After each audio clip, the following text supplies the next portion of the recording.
Kuruyoruz kumuyla. Sabah dayımız babalar.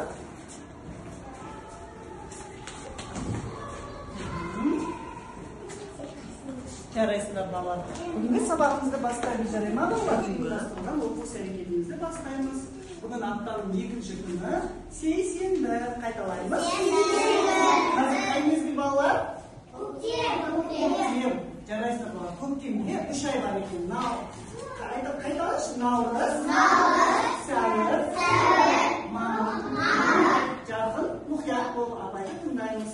Жарайсыздар балалар. Бүгін барлықтарымыз дайынбыз ба?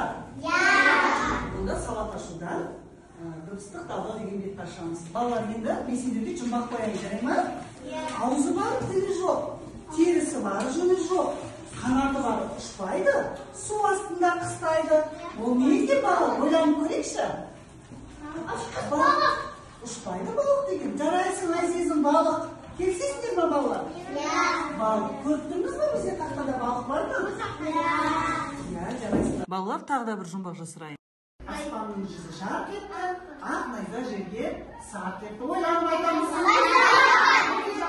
Қанаты жоқ, ұшады, аяғы жоқ, желеді, аузы жоқ, ұлиды. Ойланамыз.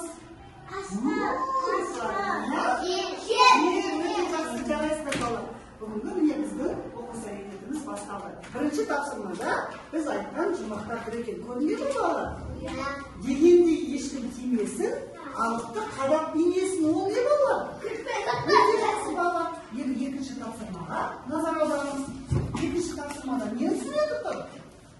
Дыбыстық талдау жасайтын түрде. Қараңдаршы балалар, міне қараңдар.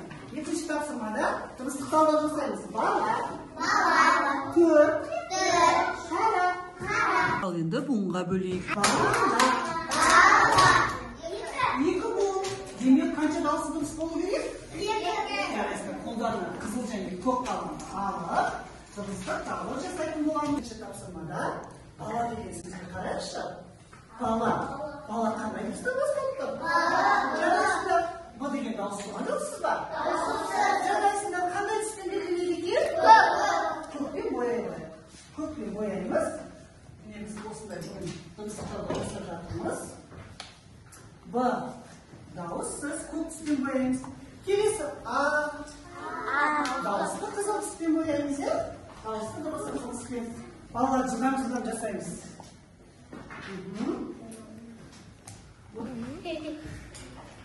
Одан кейін А қызыл түспен бояймыз.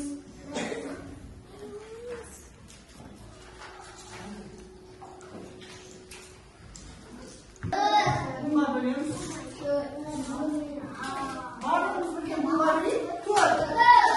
Қанша бұң? Жарайсыздар. Қанша дауысты дыбыс болады? Жарайсыздар. Қана Айша дейлі ғой. Айша маған дейлі ғой, тақтағы жасаймыз. Жарай ма? Дыбыстық талдау жасаймыз. Дұрыс па балалар Айшаны жасаған? Өте жақсы. Жарайсың Айша, отыраға. Енді Ө дауысты қызылмен бояймыз. Р көкпен дауыссыз. Т көкпен бояймыз. Жасадық па? Қанша болар екен? Жарайсыздар балалар, ал қара. Қ дыбысы дауысты ма, дауыссыз ба? Қандай түспен белгіленеді? Тақтаға кім шығады балалар? Қара. Айхан келе ғой. Айхан дауысты ма, дауыссыз ба ма? Белгілеп қояды. Р дыбысы ше? Жарайсың. Дұрыс па балалар? Қаламды алайық қолымызға. Үшінші тапсырмаға қараймыз. Көбелек және, қараңдаршы балалар, көбелек және күлкінің суреті тұр. Осыны үзік сызықтарды бастырамыз. Үшінші тапсырманы орындайық балалар.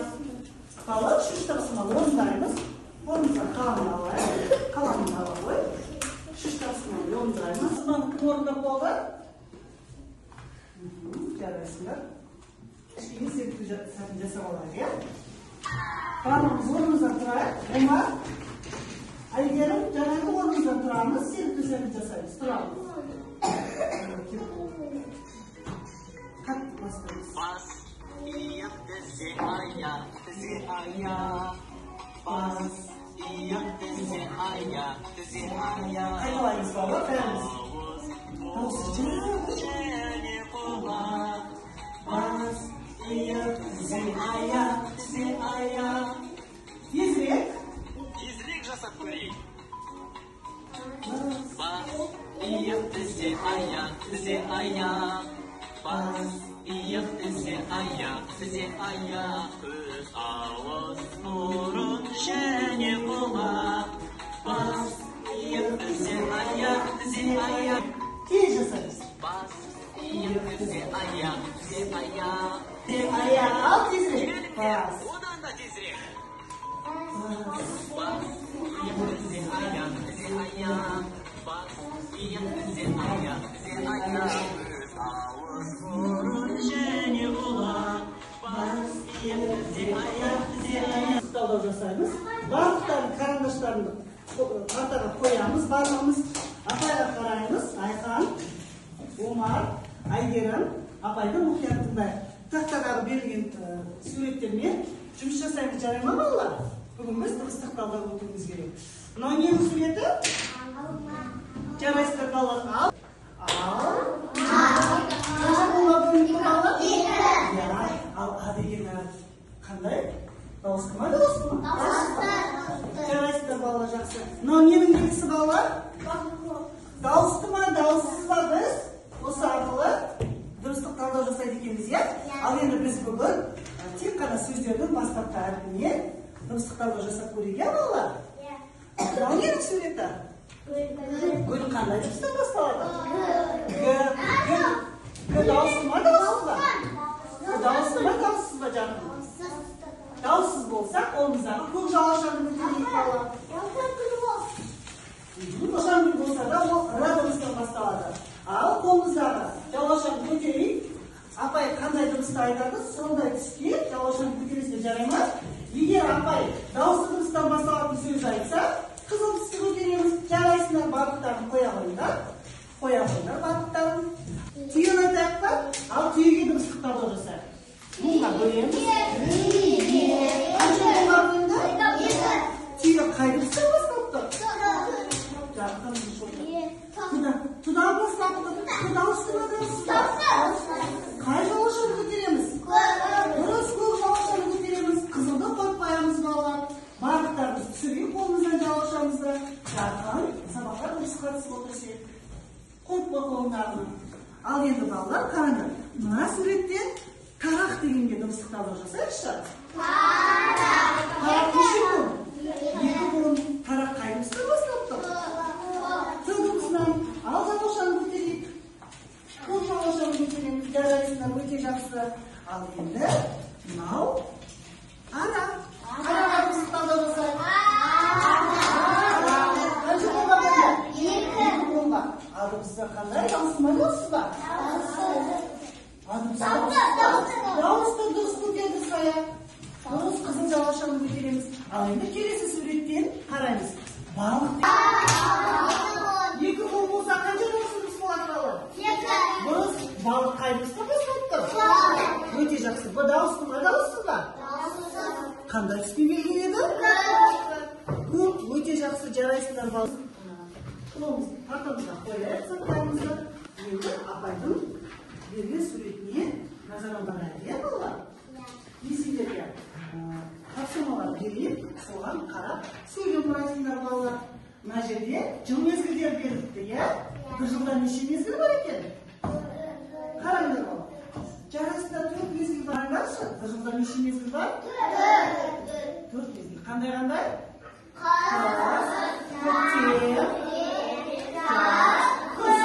балалар, мына жердегі қай сурет қыс мезгіліне сәйкес келеді? 1-ші ма, 2-ші ма, 3-ші ма, 4-ші ма? 4-ші сурет сәйкес келеді екен. Ал енді жаз мезгіліне, мына жаз мезгіліне қай сурет сәйкес келеді? 1-ші. Жарайсыңдар балалар, өте жақсы. 1-ші сурет сәйкес келеді екен балалар. Бізде міне дыбыстық талдау жасау үшін біз 1-ші қай әріптен басталатын, қандай дыбыстан басталатын білуіміз керек екен, иә? Ал суретке назар әтеш, иә? Әтеш қандай дыбыстан басталады? Дауысты ма, дауыссыз ба? Дауысты. Ал қызыл жалаушамызды көтерейік. Жарайсыңдар. Енді мына жерге банан деп айтайық. Банан қандай дыбыстан басталады? Жарайсыңдар, б дыбыстан басталады балалар. Енді кішкене серіктің сәтін жасап жіберейік балалар. Абайды мұқият тыңдаймыз алдымен. Мұқият тыңдап алайық. Біз нейрогимнастикалық жаттығу жасап алайық, иә? Ол үшін екі саусағымызбен екі қолымызды пайдаланып, егер екі нүкте болады, екі код болатын болса, екі саусағымызды, иә? Ал төрт күшті болатын болса, бір саусағымызды бұл жерде екі оң және сол қолымызды да іске қосамыз. Жұмыс жасаймыз. Жарайсыңдар, қайныңды аралап тексерейік. Тез жасауымыз керек, екі қолымызбен де жасауымыз керек балалар. Жасай ғой. Қайдалап жасаймыз тез-тез. Мәселен жасаймыз. Басынан бастап жасаймыз. Қане балалар. Қане кесіп жасаймыз. Жарайды, Айгерім, көңіл күй болмай отыр екен, иә Айгерім? Қайта-қайта тез-тез жасаймыз балалар. Ұнады ма сендерге? Жарайды. Бұл жерде дыбыстық талдау жасаймыз, жарай ма? Қай дыбыстан басталса, сол түске бояйтын боламыз. Екеуін жасаңдар. Сендер осыны жасаңдар. 45 болуы. Қане тез-тез қолымызға қызыл және көк түсті алып, дыбыстық талдау жасаймыз. Мен аламыз жасап тұрып, өте жақсы. Кім жасап болды?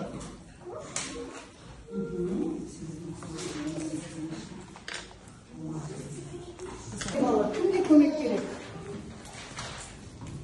Дұрыс, тор, ұшақ, арба, нақтықпен өзінен жасайды.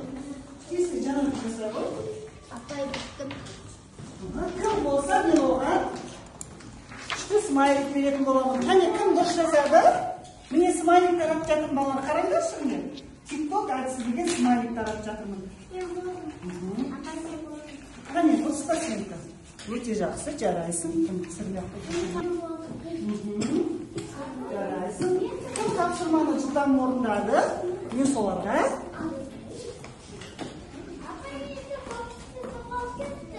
Жарайсыңдар қыздар. Аллағында. Сен қайда келсің? Кім болды бала? Сен соны жасайсың. Саған берді ма? Апайды тыңдаймыз балалар. Қараңызшы мына тапсырмаға. Балалар, мына жерде балық деген сөзде л дыбысын табуымыз керек. Тақтаға келе ғой Ахмет. Ахмет шыға ғой. Бірінші балықты бұлға бөлейік. Бұлға бөлейміз. Балық. Бұл дыбысы қайда? Сөз олай. Жарайсың енді көк түсті. Қоянды күйткенді л дыбысы дауыссыз. Қайталаймыз балалар. Дауыссыз. Келесі балалар жарайсың. Келесі Ясир келе ғой жылдан жылдан. Ясир дауылпаз дейді. Бұлға бөлеміз. Дауылпаз. Бұлға бөлімші. Мына жаққа қарап бұлға бөліміз. Дауылпаз. Зы қай жерінде бұл? Сөздің соңында ма? Басында ма? Дауыл жарайсың. Қай жерде қоясың дауысы дұрысты? Айша келе ғой. Айша алма деген бұлға бөлеміз. Алмадан бұл дыбысын табуымыз керек. Жарайсың келе ғой. Айсезім келе ғой. Өте жақсы балалар түсіндіңдер ма? Л дыбысын қай жерде тұрғанын таптық. Енді шамды бұлға бөлеміз. Шам. Бұл дыбысы сезім қай жерде? Басында ма соңынан? Жарайсың. Көрдіңдер ма балалар? Біз міне дауыссыз дыбыстарға талдау жасадық, иә? Өте жақсы ма? Сендерге сабақ ұнады ма? Иә! Өте жақсы, жарайсыңдар балалар. Көңіл күйлерің қандай болды көңіл күйлерің? Айтып өтсеңші. Шаршаған жоқсың ұнады ма? Енді сендерге сабаққа жақсы қатысқандарың үшін барлықтарына TikTok әдісіне бағалап жіберейін, иә? Кімге жіберген жоқ? Өте жақсы қатыстың, иә? Саған берілді ма? Балалар, енді маған қараңдар. Мына жақта Айгерімге берілген жоқ қой, иә? Алабын. Өте жақсы қатысқандарың үшін сендерге бағалау. Балалар, енді бізде бүгінгі сабақты, бүгінгі оқу әрекетімізді Қалай түсіндік? Егер түсінген болсақ, сендерге барлығы түсінікті болса, жасыл алманы қалташаға саламыз. Ал егер түсініксіз болса, сары алманы қалташаға саламыз. Енді бірінші мұна партадағылар келе қойыңдар. Алмаларыңды алып, мұна қалтаға келіңдер. Ақырын саламыз, жарайсың отырағын. Келе қойыңдар. Екінші парта келер. Я сен келе қой. Жаңағы келе қой. Келе қой, мұна парта келелеріңдер. Алмаларыңды алып келіңдер. Болғандарын отыра қойыңдар балалар. Енді мұна парта келе қойыңдар балалар. Сендер қалыңдар. Келе қойыңдар. Келе қой, немесе саған берілмей қалды ма? Келе қой. Салма. Бүгінгі оқу әрекетіміз аяқталды. Бүгінгі енді дыбыстық талдауды үйрендік, иә? Бұдан былай сөздер қандай дыбыстан басталады, біз соны білетін боламыз, жарай ма? Сабақ түсінікті болды ма сендерге? Дыбыстық талдау жасадық, иә балалар? Міне балалар, дыбыстық талдаудың белгісі екен. Дауысты дыбыстар қаншаға бөлінеді балалар? Қайталап жіберейікші? Иә, ал жалпы дыбыстар нешеге бөлінеді? Екіге бөлінеді, дауысты және дауыссыз. Дауысты дыбыстарды қай түспен белгілейміз? Дұрыс. Дауыссыз дыбыстарды қандай түспен белгілейміз, Ахмет? Міне балалар, егер сендер осы дауысты дауыссызды ажырата алсаңдар, дыбыстық талдау жасау сендерге қиын болмайды. Сабақ түсінікті болды ма? Жарайсыңдар балалар. Сабаққа қатысқандарың барлықтарыңа рахмет, сау болыңдар балалар.